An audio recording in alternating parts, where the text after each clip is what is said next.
नमस्कार विद्यार्थी मित्रो, आज आपण BA द्वितीय वर्षातील चतुर्थ सत्रामध्ये असणारा आपला भूगोल विषयाचा असणारा पेपर हवामानशास्त्र पार्ट 2, कारण पार्ट 1 आपण BA द्वितीय वर्षातीलच तृतीय सत्रामध्ये अभ्यास केला आहे. आजच्या पेपरमध्ये आपण अभ्यास करत असताना आवर्त हे जे काही आहे किंवा ज्याला आपण सायक्लोन असं म्हणतो, या सायक्लोन किंवा आवर्ताचा भाग या ठिकाणी आपण अभ्यासत आहोत. मागील तासामध्ये आपण आवर्त किंवा आवर्त म्हणजे काय किंवा आवर्ताची व्याख्या काय आहे ही बघण्याचा प्रयत्न किंवा आवर्ताची एकंदर आवर्तामध्ये असणारे वाऱ्यांची दिशा काय असते हे पाहण्याचं काम या ठिकाणी आपण मागच्या तासामध्ये केलेलं आहे. आणि त्याचबरोबर आवर्ताचे किती प्रकार आहेत, त्यामध्ये उष्णकटिबंधीय आवर्त आणि समशीतोष्ण कटिबंधीय आवर्त अशा प्रकारचे दोन प्रकार हे या ठिकाणी आपण आहेत असं बघितलेलं आहे. त्यापैकी आज आपण एक प्रकार या ठिकाणी बघणार आहोत, जो म्हणजे उष्णकटिबंधीय पहिला जो काही प्रकार आहे आवर्ताचा, त्यामध्ये उष्णकटिबंधीय आवर्त.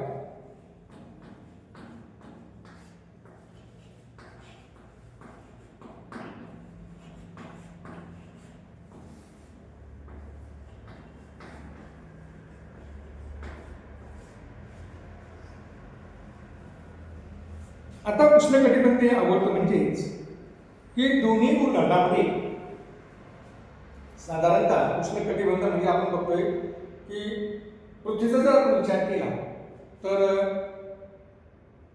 अक्षवृत्तानुसार 0 अंश म्हणजे विषुववृत्तापासून 23.5 अंश उत्तर म्हणजे कर्कवृत्तापर्यंत आणि विषुववृत्तापासून 23.5 अंश दक्षिण म्हणजे मकर वृत्तापर्यंतचा असणारा भाग हा उष्णकटिबंधीय प्रदेशामध्ये आपण घेतलेला आहे.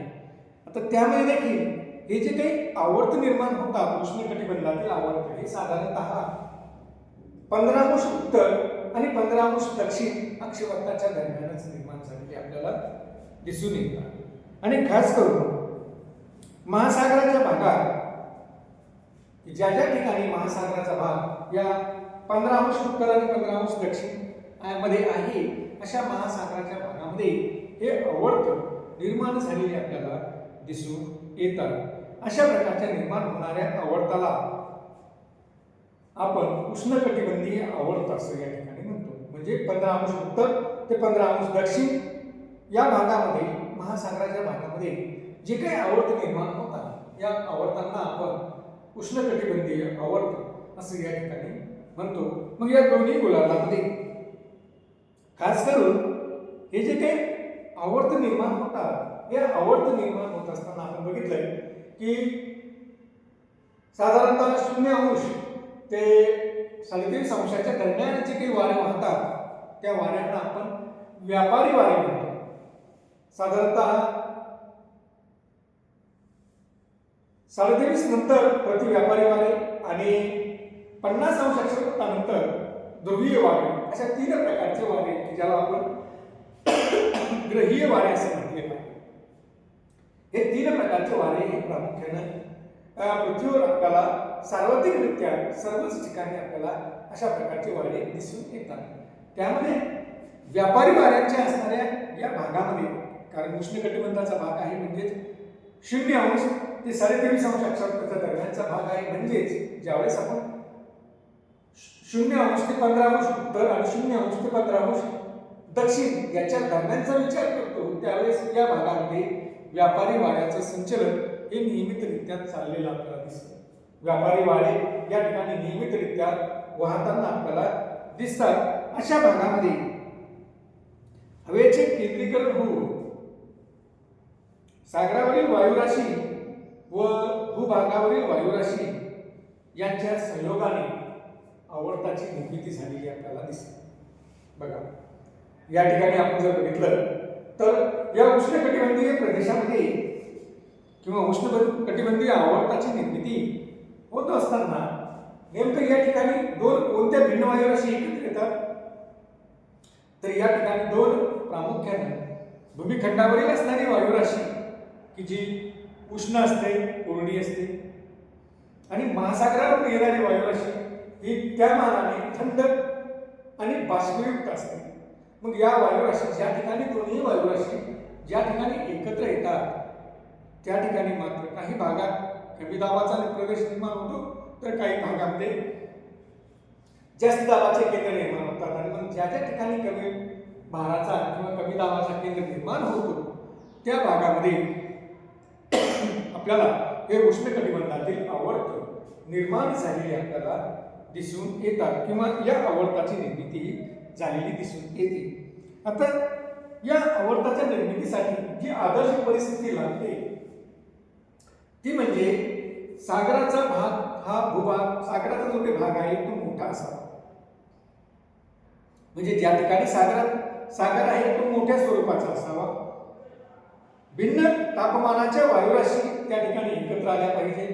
म्हणजे भूमिखंडावरील वायुराशी आणि महासागरावरील वायुराशी ही त्या ठिकाणी एकत्र आले पाहिजे.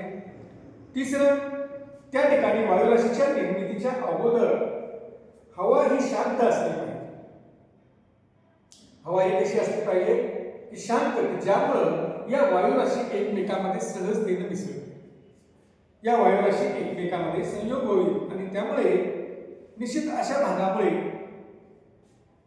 त्याचबरोबर अति तापमान, कारण उष्णकटिबंधीय भाग आहे, उष्णकटिबंधीय भाग असल्यामुळे निश्चितच त्या ठिकाणी आणि 0 ते 15° दरम्यानचा तो भाग आहे दोन्ही गोलार्धामध्ये.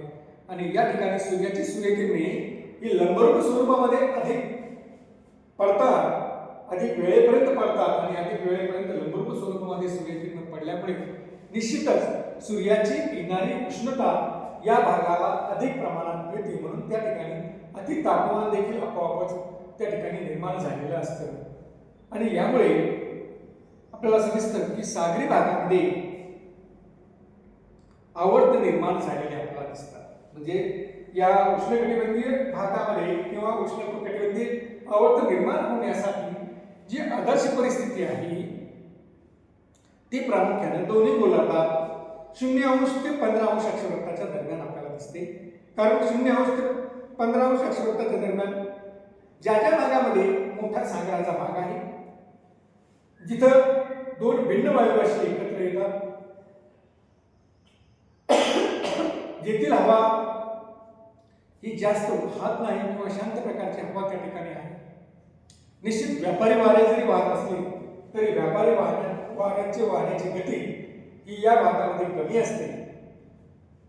त्यानंतर या भागामध्ये आपोआपच, कारण विषुववृत्ताला जवळचा हा प्रदेश असल्यामुळे या ठिकाणी अति तापमान किंवा जास्त तापमान प्रामुख्याने आपल्याला दिसून येतं. आणि त्यामुळं अशा सागरी भागामध्ये प्रामुख्याने दोन भिन्न वायुराशी एकत्र आल्या की उष्णकटिबंधीय वायुराशीची निर्मिती, उष्णकटिबंधीय आवर्ताची निर्मिती ही या ठिकाणी झालेली आपल्याला दिसून येते. मग अशा प्रकारचे आवर्त त्या ठिकाणी निर्माण झाले उष्णकटिबंधीय, मग त्यांचं वैशिष्ट्य काय आहे हे जर आपण या ठिकाणी बघितलं तर आपल्याला असं दिसतं की त्यांचे विशिष्ट प्रकारचे वैशिष्ट्ये आपल्याला या ठिकाणी दिसतात. एक म्हणजे आवर्ताच्या मध्यभागी किंवा केंद्रभागी हा लो प्रेशर किंवा ज्याला आपण कमी भाराचा प्रदेश हा या ठिकाणी असतो. त्यानंतर दुसरं वैशिष्ट्य म्हणजे बाहेरच्या भागामध्ये हा जो काही बाहेरचा भाग आहे, खास करून हा जो काही बाहेरचा भाग आहे, या बाहेरच्या भागामध्ये हा HP आणि या ठिकाणी LP म्हणजे हाय प्रेशर या ठिकाणी असतं, जास्त भाराचा प्रदेश या ठिकाणी असतो बाहेरच्या भागामध्ये. तर अंतर्गत भागामध्ये कमी भाराचा प्रदेश हा आपल्याला निर्माण झालेला दिसतो. हवामानदर्शक नकाशावर जर आपण बघितलं तर याच्या काही समभार रेषा आहे, या समभार ज्या काही रेषा आहेत या समभार रेषा या वर्तुळाकार होतात किंवा वर्तुळाकार निर्माण झालेल्या आपल्याला दिसतात. म्हणजे या समभार रेषा जर आपण बघितल्या तर साधारणतः या ठिकाणी 990 मिलीबार आहे, ही समभार रेषा 994 मिलीबारची असेल, ही 900, ही 1000 मिलीबारची असेल, तर ही 1010 मिलीबारची असेल. म्हणजे अशा पद्धतीनं तुम्ही जर बघितलं तर या समभार रेषा या वर्तुळाकार झालेल्या आपल्याला या उष्णकटिबंधीय आवर्तामध्ये दिसून येतात. त्यानंतर कमी वायुभाराची रेषा ही मध्यभागी असते, म्हणजे सगळ्यात कमी वायुभार ज्या ठिकाणी आहे त्याची जी काही रेषा आहे ही 990 मिलीबारची, ही या ठिकाणी आपल्याला कमी वायुभाराची रेषा ही मध्यभागी असलेली आपल्याला दिसून येते. आणि त्यानंतर सभोवतालच्या प्रदेशातील असणाऱ्या वायुभाराच्या रेषा या जास्त वायुभाराकडे वाढत गेलेल्या आपल्याला दिसतात. त्यानंतर वायुभार उतार हा तीव्र स्वरूपाचा असतो. वायुभाराचा उतार हा कसा असतो? तीव्र स्वरूपाचा. म्हणजे या ठिकाणी 990 की लगेच 994 की लगेच 1000 की लगेच 1010, म्हणजे अशा प्रकारचा तीव्र उतार रेषा जवळजवळ आलेल्या असतात आणि उतार कसा असतो? तीव्र स्वरूपाचा असतो. आणि तीव्र स्वरूपाचा उतारामुळे निश्चित चक्री वादळामध्ये त्याची निर्मिती झालेली आपल्याला दिसून येते. बघा, त्यामुळे वाऱ्याच्या दिशेवर परिणाम होऊन ते चक्राकार दिसतात. वाऱ्याच्या दिशेवर परिणाम झाल्यामुळे काय होते की या ठिकाणी वारे जे वाहतात ते वायुभाराला अनुसरून वाहतात, परंतु या ठिकाणी झालेलं काय असतं की वायुभाराची उतारच हा तीव्र स्वरूपाचा असल्यामुळे हे वारे ज्यावेळेस या पद्धतीने वाहू लागतात ते नक्कीच कमी भाराकडे ओढले जाऊ लागतात. आणि कमी भाराकडे ओढल्या गेल्यामुळे त्यांची दिशा ही चक्राकार झालेली आपल्याला दिसून येते. आणि अशा प्रकारची चक्राकार दिशा झाल्यामुळेच त्या ठिकाणी चक्रीवादळे ही निर्माण झालेली आपल्याला दिसतात. साधारणतः या चक्रीवादळांचा विस्तार 80 ते 320 किलोमीटर पर्यंत असलेला आपल्याला दिसतो. की ते चक्रीवादळ किती मोठं आहे. काही वेळेस हे चक्रीवादळाचा विस्तार हा 320 किलोमीटर पर्यंत देखील फैललेला आपल्याला दिसून येतो. केंद्रभागी जर तुम्ही बघितलं तर आपल्याला असं दिसेल की या ठिकाणी फक्त 990 होतं. 850 मिलीबार इतका देखील केंद्रभागी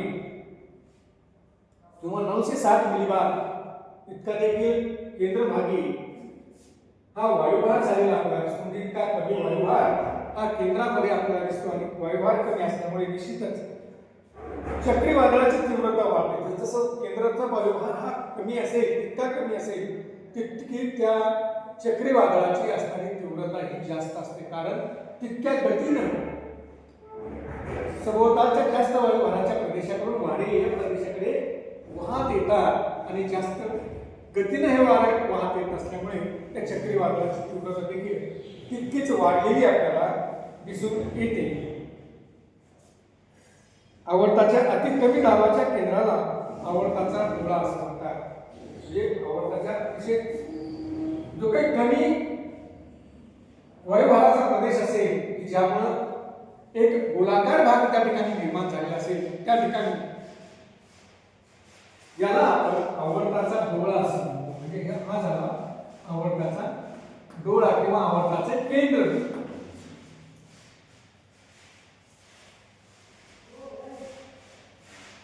आणि या केंद्राचा साधारणतः जो काही विस्तार असतो तो 20 किलोमीटर पर्यंत भागामध्ये प्रामुख्याने याचा विस्तार असतो आपल्याला दिसून येईल. 20 किलोमीटर भागापर्यंत त्याचा जास्तीत जास्त विस्तार हा असू शकतो. आवर्तातील संभार रेषा या अगदी जवळजवळ आलेल्या असतात. मी अगोदरच सांगितले की आवर्तातील जर उतार तीव्र असेल तर आपोआपच आवर्तातील असणाऱ्या संभार रेषा या एकमेकांच्या अगदी जवळ आलेल्या असतात. त्यामुळेच त्या ठिकाणी आवर्ताचा उतार हा तीव्र झालेला असतो. आवर्तातील वारे उत्तर गोलार्धात घड्याळीच्या काट्याच्या विरुद्ध दिशेने वाहतात, तर दक्षिण गोलार्धामध्ये या आवर्तातील वारे हे घड्याळीच्या काट्याच्या दिशेने वाहिलेले आपल्याला दिसून येतात. दर ताशी या वाऱ्याचा वेग 120 किलोमीटर ते जवळपास 280 किलोमीटर पर्यंत देखील आपल्याला असलेला दिसून येतो. काही वेळेस अपवादात्मक स्थितीमध्येच या चक्रीवादळातील वाऱ्याचा वेग हा दर ताशी जवळपास 1000 किलोमीटर पर्यंत देखील समुद्रामध्ये आपल्याला असलेला दिसून येतो. साधारणतः आपण जर बघितलं भारतामध्ये चक्रीवादळाची स्थिती तर 1970 ते 1980 मध्ये आंध्र प्रदेश, तामिळनाडू, बंगालचा उपसागर या ठिकाणी जी काही चक्रीवादळं झाली ती देखील अशाच तीव्र स्वरूपाची चक्रीवादळे होती. तर 1999 मध्ये ओरिसा या ठिकाणी झालेलं विनाशकारी चक्रीवादळ हे देखील अतिशय तीव्र स्वरूपाचं उष्णकटिबंधीय चक्रीवादळ त्या ठिकाणी होतं. तर अशा प्रकारची चक्रीवादळे ही प्रामुख्याने भारतामध्ये देखील निर्माण झालेली आपल्याला दिसून येतात. तर मित्रांनो, आजच्या तासामध्ये ही जी काही आवर्त आहे उष्णकटिबंधातील आवर्त ज्याला आपण म्हणतो, हे उष्णकटिबंधातील आवर्त हे प्रामुख्याने 0° ते 15° यांच्या दरम्यान दोन्ही गोलार्धामध्ये निर्माण झालेली आपल्याला दिसून येतात. आणि ही जी काही आहे या आवर्तांना काही वेळेस आपण चक्रीवादळ असं देखील म्हणतो, कारण केंद्र भागामध्ये या जो काही आवर्ताचा डोळा असतो त्या आवर्ताच्या डोळ्यामध्ये जवळपास वायुभार हा 850 पर्यंत मिलीबार पर्यंत कमी झालेला आपल्याला दिसून येतो. आणि मग इतक्या कमी वायुभाराचं केंद्र असेल इतक्या स्वरूपाचं चक्रीवादळ किंवा आवर्त हे विनाशकारी किंवा तीव्र स्वरूपाचं असलेलं आपल्याला दिसून येतं. आणि मित्र, या आवर्ताचा जो काही विस्तार असतो हा जवळपास 380 किलोमीटर पर्यंत विस्तार झालेला आपल्याला दिसून येतं. अलीकडच्या काळामध्ये जर आपण बघितलं तर ही जर चक्रीवादळे समुद्रामध्ये निर्माण झालेली असतील तर ही चक्रीवादळे अलीकडच्या काळामध्ये खास करून आपण पाहतोय की जागतिक तापमान वृद्धीमुळे आपल्याला प्रत्येक वर्षी एक ना एक चक्रीवादळाचा तडाखा हा अलीकडच्या काळामध्ये बसू लागलेला आहे. अगोदरच्या काळामध्ये त्याची तीव्रता कमी होती, परंतु अलीकडच्या काळामध्ये जर आपण बघितलं तर चक्रीवादळाची तीव्रता देखील त्या प्रमाणात वाढलेली आहे. कारण जो काही कमी भाराचा प्रदेश केंद्र भागामध्ये निर्माण होऊ लागलेला आहे त्यामुळे तीव्रता देखील वाढताना आपल्याला दिसते. आणि त्यामुळे ही विनाशकारी असणारी वादळं अलीकडच्या काळामध्ये यांची वारंवारता देखील किंवा संख्या देखील वाढलेली आपल्याला दिसून येत आहे. तर अशा पद्धतीनं मित्र, आजच्या तासामध्ये आपण उष्णकटिबंधातील असणारी आवर्त याचा अभ्यास या ठिकाणी केलेला आहे. धन्यवाद.